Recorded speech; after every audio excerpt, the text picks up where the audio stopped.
Guys দেখতে পাচ্ছেন পুরো আজকে ভিজে গেছি, তো ভিডিওটা এখান থেকে শুরু করলাম। আজকে আমাদের মেলাতে দিচ্ছে ফ্রিতে গাছ, তো ওটা নিয়ে আমি এসছি, দেখি কি গাছ দেয়। চলো তোমাদেরকেও দেখাবো কতটা ভিড়। এটা আমাদের ঠিক অনুসন্ধান অফিসের ঠিক পাশেই, প্রচুর ভিড়। এবার দেখা যাক এখানে কি গাছ ওরা দিচ্ছে। দুজন মিলে দাঁড়িয়ে গেছি লাইনে, দেখা যাক কখন লাইন শেষ হয় আর আমরা কখন গাছটা পাই। কি গাছ পাই আমি এখন জানি না, জেনে তোমাদেরকে জানাচ্ছি, মানে নিয়ে জানাচ্ছি গাছটা কি গাছ আমি পাচ্ছি।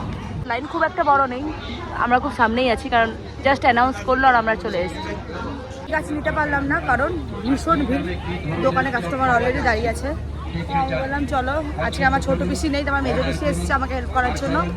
চলো ফিরে যাই, কাস্টমারকে আগে দেখি, পরে আমরা গাছ কালেক্ট করবো। মেলাতে যখন আছি নিশ্চয়ই গাছ আমরা পাবো। মেলা পুরো ভিড়, প্রচুর বৃষ্টি হয়েছে আজকে, পুরো ভিজে গেছিলাম। আমি আবার ঘর থেকে ড্রেস চেঞ্জ করে আসলাম। দেখো কোনো দোকানেই আজকে ভিড় নেই তেমন। মেলাটা প্রায়